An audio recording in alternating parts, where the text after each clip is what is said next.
सुंदरीचे जेव्हा लग्न झाले तेव्हा ती 20 वर्षाची होती. गावाकडे राहणाऱ्या सुंदरीच्या फार काही अपेक्षा नव्हत्या. पण काही स्वप्न होती, जी लग्न झाल्यावर पूर्ण होतील असं वाटलं होतं. आपण देखील आपल्या जोडीदारासोबत आपल्या माहेरी एका गाडीतून येईन. पण तिचे हे स्वप्न सत्यात उतरले नाही. मात्र एक दिवस तिच्या घरासमोर एक मोठी कार उभी राहिली आणि त्यामधून उतरल्यांना पाहून तर दुपारची वेळ झाली होती. आज सुंदरीला कामावर जाण्यास वेळ झाला होता, कारण सकाळी मुलाच्या शाळेत बोलावलेलं असतं. सुंदरीला एक मुलगी सविता, जिने नुकतंच वयाचे 19 पार केलेले असतात, व एक मुलगा राम, जो नुकताच 12 वर्षाचा होता. सुंदरी शहरापासून काही किलोमीटर आतमध्ये असलेल्या एका छोट्याशा गावात राहायची. कामासाठी रोज तिला पायी चालत चालत शहरात यावे लागायचे. ती घाबरत घाबरतच कामावर जात असते. मालक ओरडला तर काय करायचे, काय उत्तर द्यायचे असा विचार करत ती कामावर पोचली. आणि तिला वाटत होतं तेच झालं. कामावर गेल्याबरोबर मालक ओरडू लागला. तिला बोलू लागला की आज उशीर झाला आहे, तर आज तुला रात्री थोडा जास्त वेळ थांबावं लागेल. पण हे ऐकून सुंदरी अस्वस्थ झाली. घरी लवकर जावं लागेल, पण काय करणार, मालकाला नाही म्हणालं तर कामावरून काढून टाकेल. या भीतीने ती आज रात्री उशिरापर्यंत काम करून घरी परतली. आज तिच्या चालण्याचा वेग दुप्पट झाला होता. तिचा जीव काळजीने तुटत होता. कारण घरी एक तरुण मुलगी व 12 वर्षाचा मुलगा दोघेच आहेत. रात्रीची वेळ झाली होती. दिवस चांगले नाहीत. कोणाची वाईट नजर आपल्या पोरीवर पडली तर काय करायचे. दिवस आजकाल चांगले नाहीत. घरात एका तरुण पोरीला ठेवायचं म्हणजे अवघडच आहे. असा विचार करतच ती चालत होती. सुंदरी जेव्हा तरुण वयात होती, तिच्या घराच्या शेजारी राहणाऱ्या रमाचे लग्न होऊन माहेरपणासाठी आज ती नवऱ्यासोबत एका गाडीने आलेली असते. आणि सुंदरी एका कोपऱ्यातून रमाला पाहत असते. किती छान दिसत आहे आज रमा लग्न झाल्यावर. तिला पाहून सुद्धा सुंदरीच्या मनात विचार येतात की माझे पण लग्न होईल आणि मी सुद्धा असंच एक दिवस एका गाडीतून येईन. असे स्वप्न सुंदरी पाहू लागली. काही दिवसांनी एक स्थळ सांगून आले. एकटाच मुलगा व बहीण होती. वडिलांची शेती होती व मुलगा शहरात कामाला होता. सर्व चांगलं आहे म्हणून सुंदरीच्या आईवडिलांनी सुंदरीचे लग्न लावून दिले. लग्नानंतर काही दिवस सुंदरी गावीच राहिली. तिकडे नवरा शहरात कामाला होता. लग्नाच्या 2 वर्षातच सुंदरीला पहिली मुलगी सविता झाली. सविता थोडी मोठी झाल्यावर सुंदरी नवऱ्यासोबत सविताला घेऊन शहरात राहायला गेली. 3-4 वर्ष चांगली गेली. पण पुन्हा आई होणार म्हणून सुंदरी गावी आली. ते पुन्हा काही शहरात गेलीच नाही. कारण तिच्या नवऱ्याचे काम गेले होते. त्यामुळे त्याने गावीच राहून काहीतरी काम करण्याचे ठरवले. काही महिन्यांनी एक ड्रायव्हर म्हणून तो कामाला लागला. आणि दरम्यान सुंदरीला आता मुलगा झाला होता. पण नवरा मात्र व्यसनाच्या आहारी गेला होता. दारूचे व्यसन लागले होते. सुंदरीचा मुलगा राम हळूहळू मोठा होत होता. तसेच सुंदरीने संसाराचा गाडा सुरळीत चालण्यासाठी कामाला देखील जाण्यास सुरुवात केली होती. नवरा मात्र नेहमी व्यसनात गुंग असायचा. आज मुले एवढी मोठी झाली आहेत तरी देखील नवरा काही सुधारलेला नव्हता. त्याला कोणतीही जबाबदारी नव्हती. सर्व काही सुंदरीलाच पाहावं लागायचं. तो कामावर जात होता, पण सर्व पैसे व्यसनावरच खर्च करायचा. घरात 2 शिक्षणाची मुलं आहेत. घरखर्च आहे.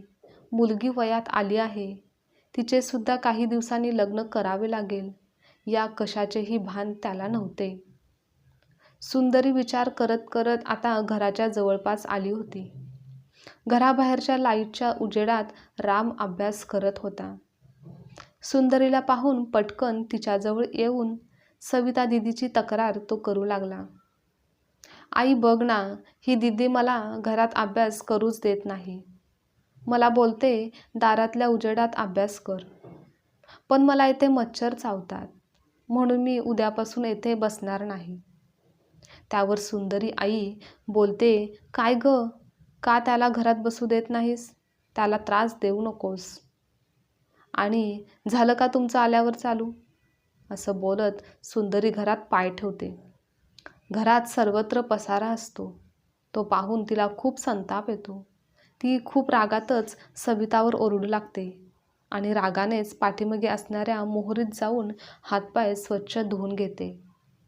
लगेच चुलीवर भाकऱ्या करण्यास बसते. पटकन सर्व जेवण बनवून घेते. इतक्यात तिचा नवरा येतो. आजही तो नशेतच असतो, पण कोणी काही बोलत नाही, कारण हे रोजचेच ठरलेले असते. त्यामुळे सर्वजण जेवतात व झोपण्यास जातात. अंथरुणावर पडल्यानंतर सुंदरी विचार करू लागते की का बरं सविता रामला घरी अभ्यास करून देत नसेल? तिचे एवढे काय काम असते ज्यामुळे रामची तिला अडचण व्हावी? तिला कोणी एकटी असताना भेटायला तर येत नसेल ना? तिचा कोणी गैरफायदा घेतला तर? असे अनेक प्रश्न सुंदरीच्या मनात येत होते. गेल्या 4-5 दिवसापूर्वीही मी घरी परतली तेव्हा राम घरी नव्हता, पण जेव्हा सुंदरी आली तेव्हा तिच्या घराच्या पाठीमागून कोणीतरी गेल्याचा भास सुंदरीला झाला होता. तेव्हा तिने इकडे तिकडे पाहिले, पण कोणी दिसले नाही. पण तेव्हा सुंदरीने त्याकडे दुर्लक्षही केले होते. आज तिच्या मनात खूप विचित्र विचार येत होते. तिचं मन खूप अस्वस्थ झालं होतं. तिला खूप असुरक्षित वाटत होतं. घरची सर्व जबाबदारी तिच्याकडेच जणू काही होती. संसार तिच्या एकटीचाच आहे. अशा वेळी तरी नवऱ्याची साथ पाहिजे. पण करणार काय? आपलंच नशीब खोटं म्हणून स्वतःलाच दोष देत सुंदरी झोपी जाते. दुसऱ्या दिवशी सकाळी उठून जेवण, घरातील कामे सर्व आवरून कामावर जाण्यास निघते, तर बाहेर कोणीतरी आले असल्याची चाहूल तिला लागते. म्हणून ती बाहेर जाऊन पाहते तर प्रभाकरराव, जे सुंदरीच्या सासऱ्यांचे जुने मित्र असतात, त्यांच्यासोबतच एक मुलगा पण असतो. प्रभाकरराव म्हणजेच मोठे शेतीवाले असतात. त्यांना पाहून सुंदरी विचारते, आज कसं काय आमच्याकडे येणं केलं? तेव्हा प्रभाकरराव सरळच सांगतात की, हे बघ, हा माझा सुनेचा भाऊ आहे. त्याला आई वडील बहीण आहे. 2 एकर शेती आहे. शिवाय ह्याचे चांगले शिक्षण झाले आहे. शहरात नोकरीच्या शोधात आहे. लवकरच नोकरीसुद्धा लागेल. ह्याच्यासाठीच तुझ्या मुलीचा, सविताचा हात मागायला आलो आहे. असं अचानक ऐकून सुंदरी, तिला काय बोलावं हेच कळत नाही. हे सर्व बोलणं मात्र सविता आतमधून ऐकत असते. एवढ्या लवकर, तेही इतकं चांगलं स्थळ सवितासाठी येईल असं सुंदरीला कधीच वाटलं नव्हतं. ती स्वतःला सावरत बोलते, काका, मी एकटी निर्णय घेऊ शकत नाही. तिच्या वडिलांशी एकदा बोलून काय ते 2 दिवसात तुम्हाला सांगते. त्यावर प्रभाकरराव बोलतात की, आता वेळ कशाला काढतेस? तुझी घरची परिस्थिती आम्हाला माहिती आहे. लग्नाच्या खर्चाचा विचार तू करू नकोस. त्याची जबाबदारी आमच्यावर सोपव. आणि तुझ्या नवऱ्याशी काय बोलायचं ते मी पाहतो. तू कोणतीच काळजी करू नकोस. तू फक्त हो बोल.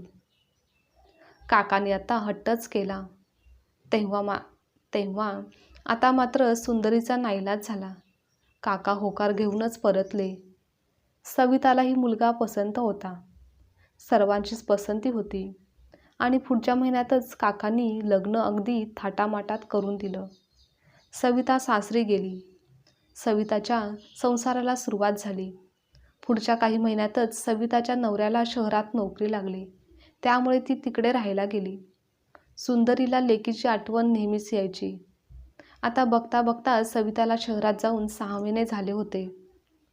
एके दिवशी सुंदरीच्या नवऱ्याची तब्येत अचानक बिघडते.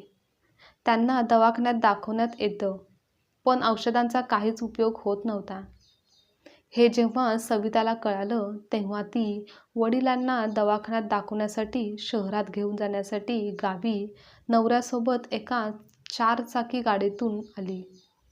सुंदरीच्या घराबाहेर गाडी थांबली. गाडीचा आवाज ऐकून सुंदरी बाहेर आली तर गाडीतून लेकीला व जावईला उतरताना तिने पाहिले. सविता आज साडीमध्ये खूपच सुंदर दिसत होती. लग्नानंतर तिच्या चेहऱ्यावर एक वेगळीच चमक आली होती. लग्न तिला चांगलंच मानवलेलं आहे हे दिसत होतं. आपली लेक इतकी सुंदर दिसू शकते यावर सुंदरीचा विश्वासच बसत नव्हता. आजवर कामाच्या संसारातील जबाबदाऱ्यांच्या ओझ्याखाली इतके दबून गेली होती की आपल्या लेकीचे सुंदर रूप डोळे भरून तिला पाहता सुद्धा आलं नव्हतं. याचा विचार करतच तिने सविता व जावई यांना घरात येण्यास सांगितलं. माईलेकी एकमेकींना भेटल्या. सविता व तिच्या नवऱ्याने वडिलांच्या तब्येतीची चौकशी केली. थोडा वेळ गप्पा झाल्यावर आई व भावाचा निरोप घेऊन आणि वडिलांना सोबत घेऊन सविता गाडीत बसून शहरात जाण्यास निघाली. गाडी सुरू होऊन पुढच्या मार्गावर जात होती, पण सुंदरी अजूनही गाडीच्या दिशेकडे कितीतर वेळ पाहत होती. तिच्या डोळ्यात अश्रू येत असतात. राम जेव्हा तिला जोरात आवाज देतो तेव्हा ती भानावर येते. साडीच्या पदरानेच डोळे पुसते आणि घरामध्ये जाते. आजची कथा तुम्हाला आवडल्यास लाईक, शेअर, कमेंट करा आणि चॅनलवर नवीन असाल तर चॅनलला सबस्क्राईबसुद्धा नक्की करा.